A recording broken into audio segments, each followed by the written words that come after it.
Sejahtera, pelabuhan di seluruh negara kini dalam perhatian SPRM. Itu keputusan Azam Baki. Suruhanjaya Pencegahan Rasuah Malaysia kini menyasar semua negeri yang mempunyai pelabuhan dalam siasatan berhubung penipuan kontainer yang menyebabkan ketirisan hasil cukai kepada kerajaan. Ketua Pesuruhjaya SPRM Tan Sri Azam Baki berkata, pelabuhan di Sabah dan negeri lain yang terlibat kini dalam perhatian SPRM selepas kejayaan agensi itu mengesan kegiatan penipuan kontainer yang terbesar di Selangor baru-baru ini. Beliau berkata, usaha itu yang dilakukan dengan kerjasama Jabatan Kastam Diraja Malaysia bertujuan memastikan ketirisan yang berlaku dapat diatasi dan wang hasil cukai yang sepatutnya dikutip dapat dikembalikan di negeri yang terbabit. SPRM beri amaran kerana Sabah juga dalam perhatian kami. Begitu juga mana-mana negeri lain yang ada pelabuhan. Ini kerjasama kami dengan pihak kastam dan agensi lain untuk membenteras ketirisan yang berlaku disebabkan rasuah dan salah guna kuasa membabitkan orang yang diberi amanah. Ia adalah untuk mengembalikan duit rakyat bagi memastikan cukai dibayar dan dipungut pihak kastam. Kalau ketirisan itu berlaku di Sabah, maka duit itu dikembalikan di negeri ini, katanya. Bagi yang sudah terlepas, kita akan guna Akta SPRM 2009 dan Akta Pengubahan Wang Haram, Pencegahan Pembiayaan Keganasan dan Hasil daripada Aktiviti Haram 2001, katanya ditemui media selepas majlis menandatangani Memorandum Persefahaman MOU di antara Sabah Electricity SSB dengan SPRM di sini hari ini.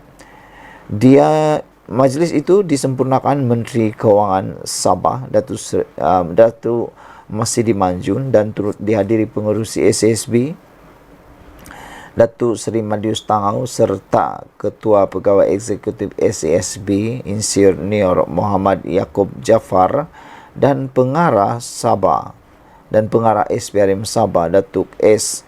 Karunanianti.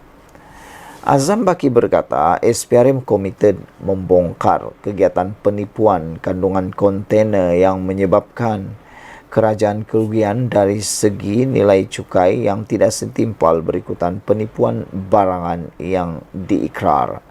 Ini kerana banyak ketirisan yang berlaku apabila kontainer diikrar dengan tidak betul. Ada kontainer diikrar kononnya membawa kerusi roda, tetapi rupanya di dalam itu ada daging babi dan barangan elektrik pun ada. Jadi sepatutnya bayaran cukai itu lebih tinggi. Modus operandi ini berlaku di banyak tempat di Malaysia dan kita beri amaran semua negeri termasuk Sabah. Satu hari nanti SPRM akan sampai juga, katanya. Sementara itu mengulas mengenai siasatan berlaku, kemungkinan berlaku kes baru menyebabkan isu pembekalan air di Sabah. Azam berkata setakat ini tidak baik dikesan, tiada perkara tidak baik dikesan seperti yang berlaku pada tahun 2017. Setakat ini tiada perkara yang tidak baik hasil pemantauan yang kami lakukan berhubung isu air di Sabah berbanding kes 2017 yang mana kes itu sekarang dalam perbicaraan. Sekian untuk kali ini, jangan lupa tinggalkan komen anda. Bye. Salam sejahtera, terima kasih kerana bersama dengan saya. Rosmah terima barangan mewah daripada 48 vendor di 14 bidang kuasa. Ini pendedahan paling luar biasa. 1MDB mendakwa Rosmah Mansur adalah penerima barangan mewah yang dibeli dengan dana 348 juta US dollar antara 2010 hingga 2014. Dana Kekayaan Negara Malaysia yang bermasalah itu mendakwa barangan mewah berkenan diperoleh daripada 48 vendor berbeza di 14 bidang kuasa berbeza. Ini dinyatakan dalam penyataan tuntutan 1MDB dalam saman 346 juta US dollar terhadap isteri bekas Perdana Menteri Najib Razak yang kini dipenjara. Pernyataan tuntutan itu difailkan di Mahkamah Tinggi Kuala Lumpur Selasa lalu, kira-kira 4 minggu selepas writ saman difailkan pada 9 Mei lalu. Plaintiff pertama 1MDB mendakwa bahawa bayaran untuk barangan mewah itu yang didakwa diterima oleh defendant pertama iaitu Rosmah dibuat dengan dana yang diselewengkan dalam 5 fasa penipuan yang didakwa. Dalam wang itu bertujuan untuk digunakan untuk pelaburan. Antara tempoh 2010 dan 2014, 8 entiti yang berdaftar dalam bidang kuasa luar pesisir termasuk pada masa yang penting Plaintiff ke-7 hingga ke-11 secara kolektif, entiti yang membayar luar pesisir membuat 320 pembayaran berjumlah US dollar 346 juta 10.489 US dollar kepada 48 vendor berasaskan barangan mewah yang berbeza. Kurang daripada 14 bidang kuasa. 14 bidang kuasa, bayaran-bayaran ini telah dibuat untuk pembelian barangan mewah oleh dan bagi defendant pertama, dan barangan mewah ini telah diterima oleh defendant pertama. Bayaran-bayaran tersebut dapat dikesan kepada dan atau memiliki wang yang telah diselewengkan daripada plaintiff pertama hingga ke-6, iaitu dana. Bayaran-bayaran tersebut dan penerimaan beneficial barangan mewah oleh defendant pertama merupakan sebahagian daripada skim fraud dan pengubuhan wang haram yang lebih luas yang telah dirancang oleh antara mereka atau antara lain bekas Perdana Menteri Najib Razak, proksi-proksi Najib Razak dan bekas-bekas fiduciary dan pemegang amanah plaintiff pertama hingga ke-6, di mana berbilion ringgit Malaysia telah diselewengkan dan digubah melalui pelbagai entiti luar pesisir. Pada dasarnya, dana plaintiff pertama hingga ke-6 yang sepatutnya digunakan untuk pelaburan dalam pelbagai usaha niaga telah sebaliknya dipindahkan secara salah atau fraud kepada entiti-entiti yang didaftarkan di bidang kuasa luar pesisir yang tidak mempunyai kaitan dengan atau tidak mempunyai tujuan yang sah berkenaan dengan objektif-objektif pelaburan plaintiff pertama hingga ke-6 yang didakwa. Plaintiff kedua hingga ke-5 ialah anak syarikat 1MDB. Sekian dulu untuk kali ini. Jangan lupa tinggalkan komen anda, tekan butang subscribe. Bye. Salam sejahtera. Terima kasih kerana bersama dengan saya. Rosmah terima barangan mewah daripada 48 vendor di 14 bidang kuasa. Ini pendedahan paling luar biasa. 1MDB mendakwa Rosmah Mansur adalah penerima barangan mewah yang dibeli dengan dana 348 juta US dollar antara 2010 hingga 2014. Dana kekayaan negara Malaysia yang bermasalah itu mendakwa barangan mewah berkenan diperoleh daripada 48 vendor berbeza di 14 bidang kuasa berbeza. Ini dinyatakan dalam penyataan tuntutan 1MDB dalam saman 346 juta US dollar terhadap isteri bekas Perdana Menteri Najib Razak yang kini dipenjara. Pernyataan tuntutan itu difailkan di Mahkamah Tinggi Kuala Lumpur Selasa lalu, kira-kira 4 minggu selepas writ saman difailkan pada 9 Mei lalu. Plaintiff pertama 1MDB mendakwa bahawa bayaran untuk barangan mewah itu yang didakwa diterima oleh defendant pertama iaitu Rosmah dibuat dengan dana yang diselewengkan dalam 5 fasa penipuan yang didakwa. Dalam wang itu bertujuan untuk digunakan untuk pelaburan. Antara tempoh 2010 dan 2014, 8 entiti yang berdaftar dalam bidang kuasa luar pesisir termasuk pada masa yang penting planatif ke-7 hingga ke-11 secara kolektif, entiti yang membayar luar pesisir membuat 320 pembayaran berjumlah US dollar 346 juta 10.489 US dollar kepada 48 vendor berasaskan barangan mewah yang berbeza, kurang daripada 14 bidang kuasa. 14 bidang kuasa, bayaran-bayaran ini telah dibuat untuk pembelian barangan mewah oleh dan bagi defendant pertama, dan barangan mewah ini telah diterima oleh defendant pertama. Bayaran-bayaran tersebut dapat dikesan kepada dan atau memiliki wang yang telah diselewengkan daripada planatif-planatif pertama hingga ke-6, iaitu dana. Bayaran-bayaran tersebut dan penerimaan beneficial barangan mewah oleh defendant pertama merupakan sebahagian daripada skim fraud dan pengubahan wang haram yang lebih luas yang telah dirancang oleh antara mereka atau antara lain bekas Perdana Menteri Najib Razak, proksi-proksi Najib Razak dan bekas-bekas fiduciary dan pemegang amanah planatif-planatif pertama hingga ke-6, di mana berbilion ringgit Malaysia telah diselewengkan dan digubah melalui pelbagai entiti luar pesisir.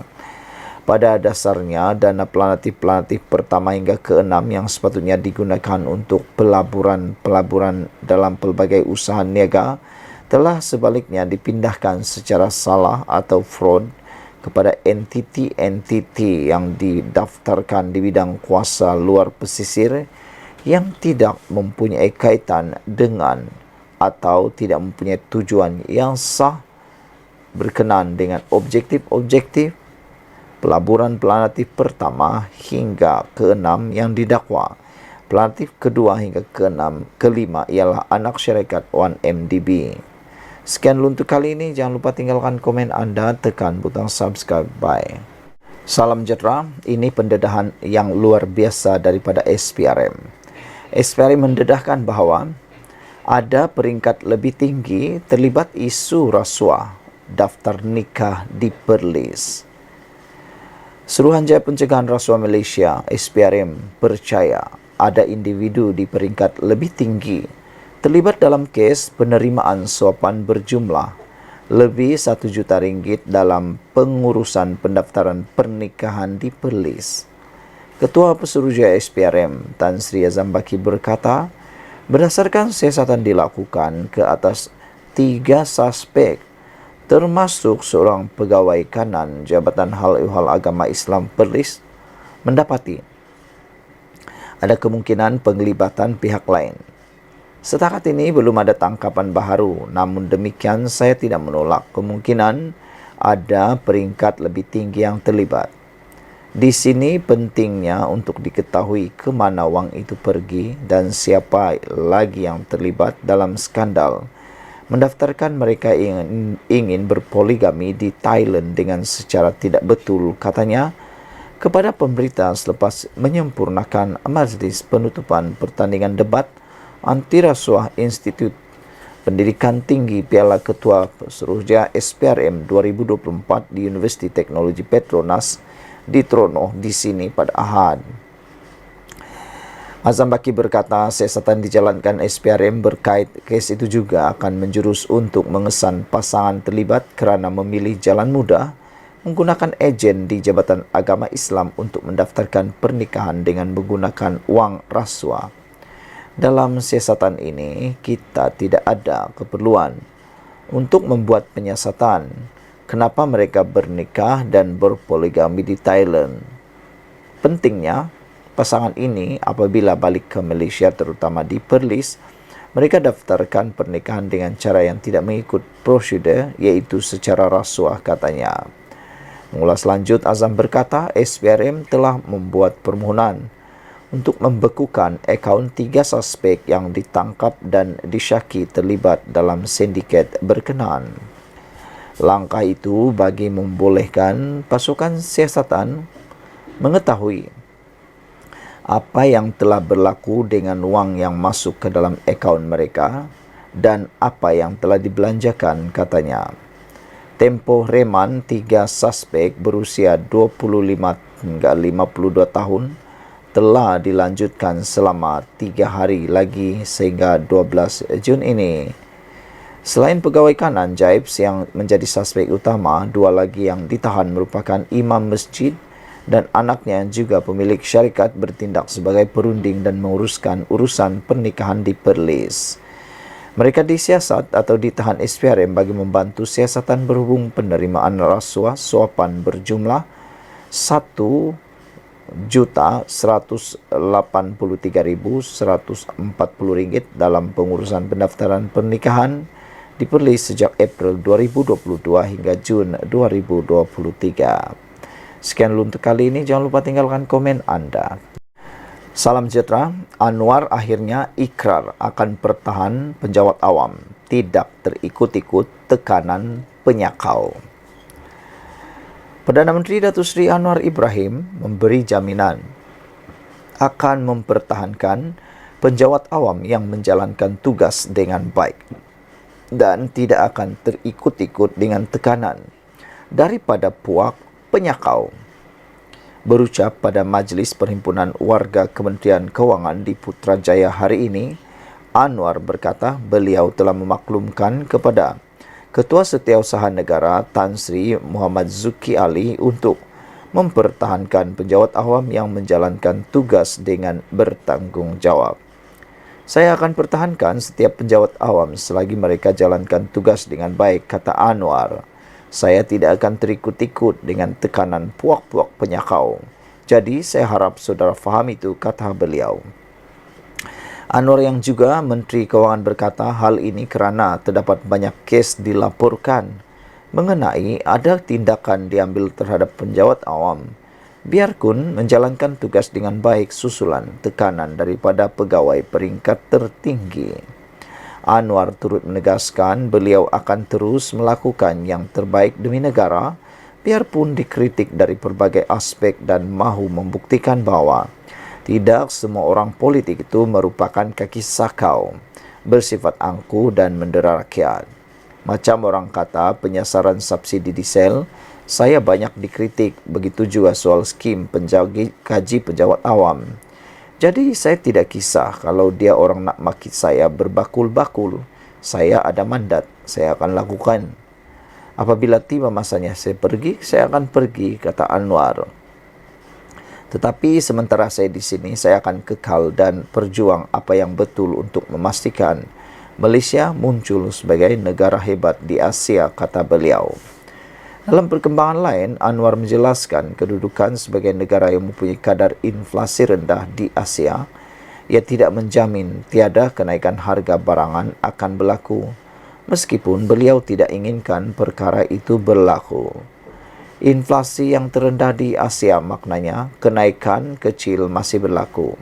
Katanya sambil menambah beliau turun padang setiap minggu bagi menyelami kehidupan rakyat. Perdana Menteri turut menegaskan beberapa keputusan besar kerajaan ketika ini adalah untuk menyelamatkan negara serta meningkatkan aspek tertentu meliputi pengangkutan awam, pendidikan, digital, dan kecerdasan buatan. Sekian dulu untuk kali ini. Jangan lupa tinggalkan komen Anda, tekan butang subscribe. Kita jumpa lagi.